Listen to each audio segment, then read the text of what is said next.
urban, downtown, 1/10 of an acre of land, detached housing, old house, surrounded by very, very diverse vegetable production and chickens and eggs and fertility for all of the vegetables, incredible quantity of food being produced at that place to serve the needs of the family, a family of 4, including 2 teenagers, and 3 restaurants. They're provisioning 3 restaurants in downtown Gloucester, and I suspect that all 3 of those restaurants are in walking distance of the house. They wouldn't even need a vehicle to transport the food from the place it's produced at the house down to the restaurants. And there's a lot of restaurants, including pricey restaurants, that want local food, and they will take all the local food they can get, and there's lots of chefs out there who cannot find enough local food.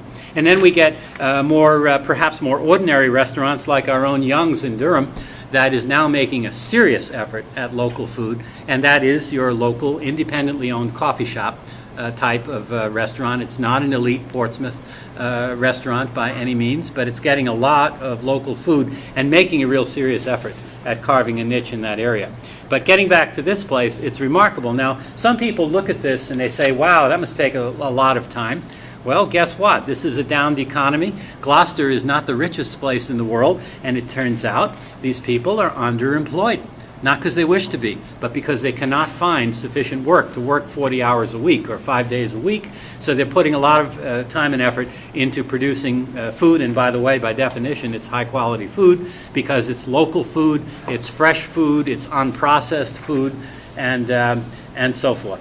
One challenge that I would recognize is how do you get sunshine in such a dense environment, but one can note that this is a corner property, so maybe some properties can't get as much sunshine.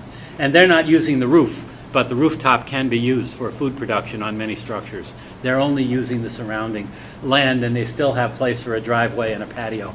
But the rest of their land, which would normally be grass and or shrubs of one sort or another, is completely converted to an incredible diversity of food production. That is wealth creation, and that is economic development. Usually when we use the phrase economic development, we're talking about a transfer of wealth. We're talking about towns and cities competing with other towns and cities to lure business in. So your gain is somebody else's loss. Somebody else's gain is your loss. Nobody is really ahead. How about wealth creation as the key and the core to economic development? This is one clear example of wealth creation. And there's a lot of backyard farming and market gardening that constitute clear examples of wealth creation as well. It would be hard to be real precise about the dollar value of a lot of what I'm talking about, except we can say 2 things. It's not insignificant, and it is fast growing. It's growing very fast. Those 2 things we can say. But what the figure is a different story. My colleague Ross Gattell at UNH, who is a very well-known economic forecaster for the New England region, recently conducted a study under contract to the New Hampshire Department of Agriculture on the question of the economic development of agriculture in New Hampshire and the economic value of agriculture in New Hampshire. And one of the great frustrations that Ross ran into, which I told him ahead of time he would be running into, and Ross is a great numbers guy, as any forecast economist needs to be, is he needs hard numbers. But he immediately ran into this problem: how much food is produced in home gardens, and where does it go, and all the rest of it. Can't answer any of those questions. How much money changes hands at the farmers markets, like I said a moment ago? Can't answer that question. So Ross is up against the wall with can't get an answer for this, that, or anything else, and of course can't get anywhere near the precise kind of answer that he would like to have as an economic forecaster. But we know it's not insignificant, and we know that it's fast growing. You can go to a farmer's market, especially one of those winter markets, and observe the fact that people aren't browsing. They're spending. You just watch them. Just stand there for an hour and do nothing but watch and listen. Keep your eyes open and so forth, and you'll learn a great deal. I assign students to do this all the time. And I tell them sometimes, got to spend an hour there. Or I send them up to the Common Ground Fair in Maine, and I say, you've got to get up there when they open the gate. Be there at the gate when they open at 9 and stay until 6:30 when it gets dark and everybody leaves. Don't leave before that. And observe. Keep your eyes and ears open all the time. Listen to every conversation you can listen to among the farmers, the vendors, the public who's there, and so forth, and see what kind of insights you capture as a result of that. Perhaps on scientific, this is what would be called qualitative research, not quantitative research, and you can't get hard numbers, but you can get insight. And from insight, of course, you can get wisdom. So there's a lot of economic development associated with this. There's a lot of jobs associated with it because all aspects of local food and farming are labor intensive. And labor intensive in a good way, in a healthy way, not in an exploitative way or a drudgery way, but in a good way that feeds people's spirit and their mind and their psyche as well as their body as they get a better balance of activity in their lives. But it is labor intensive. And then, of course, this being a planning commission, all of this is a challenge to planners as well, because I've observed, and you don't have to do a whole lot to make the observation, that until very recently, planners have ignored food and farming to a very, very great extent, whether they're regional planners as represented by this commission, or whether they're town planners, whether they're professional planners, or whether they're private citizens serving on planning boards. They deal a lot with water. They deal a lot with habitat and buildings. They deal a lot with land use. They deal a lot with a number of other subjects. They don't deal with food. They don't deal with farming. They don't take gardening seriously as an element of economic development or something that plays an important role in the society. But more and more planners are becoming involved in that way. The American Planning Association had a major segment in their Boston meetings last spring, I think it was in April, on agriculture, local, all strictly local, not big industrial commodity agriculture, strictly local, small scale, including the types that would include organic, certified organic, and grass-based, which is a very important form of agriculture, grass-based agriculture, and so forth. So I was invited by the New Hampshire Planners Association to give a talk in Keene, at the meeting over in Keene in June. I did so, and that morphed into an article that was published by this magazine you probably know, Town and City, New Hampshire Town and City, last month's issue, New England's Food System, Distance is Money. I have a few copies of that article here. You may have seen it. Distance is Money.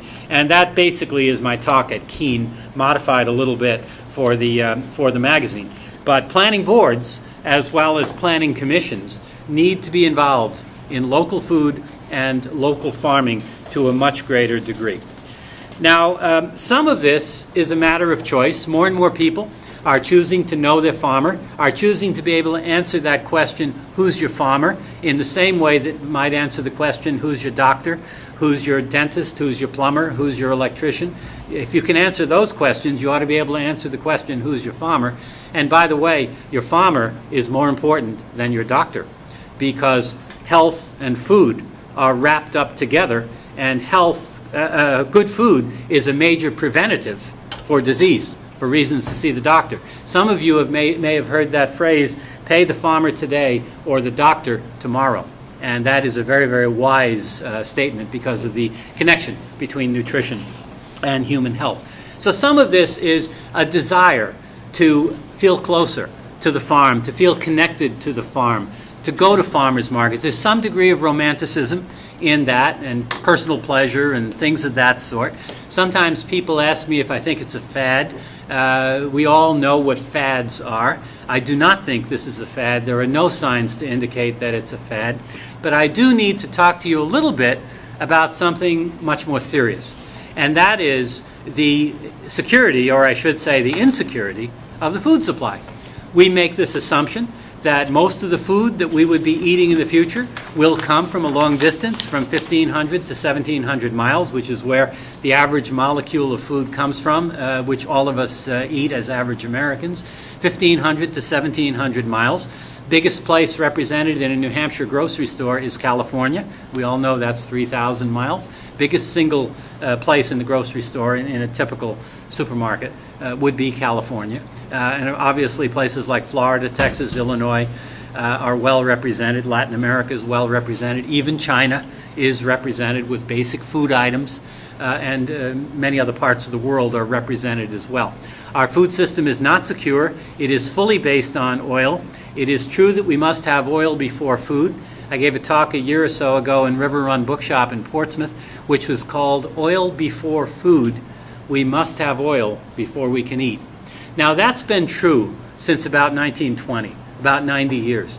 But it's been exceptionally true from the 1950s up to just about the present. It's been exceptionally true in terms of that dependency on oil. If you know anything about oil, you know that it's very, very volatile. You know that we've been scraping the bottom of the barrel in terms of light sweet crude. It is very much in decline. We have, I would say, and I think I can make a very good argument, we're past peak of global production, if you've ever heard the phrase peak oil.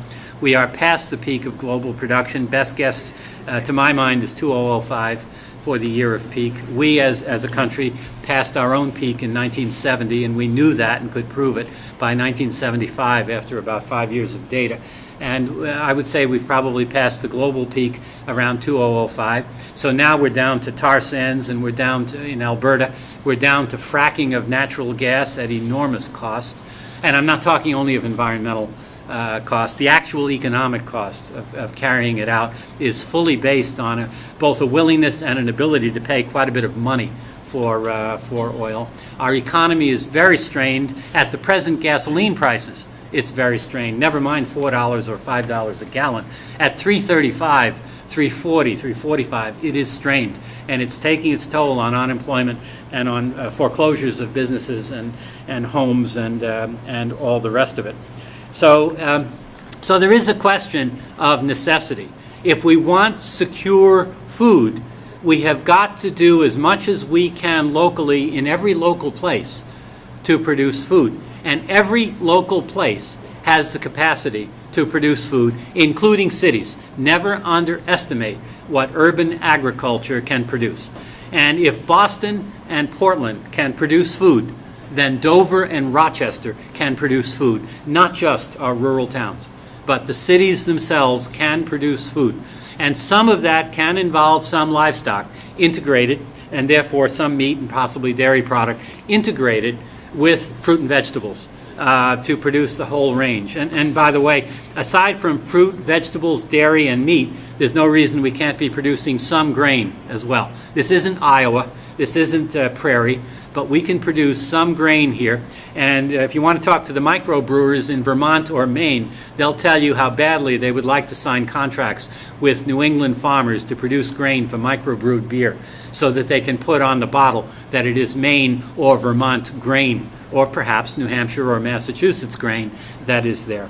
There is a great demand for artisanal bread, and there is a great demand for pastry products of all kinds that are grown from local products. So we can produce grain, not so much for animal feed, perhaps some for poultry and so forth, but we can certainly be producing it for artisanal bread, pastry products, beer, and spirits as well, and have that as an important part of our own economic development and our own agricultural economy.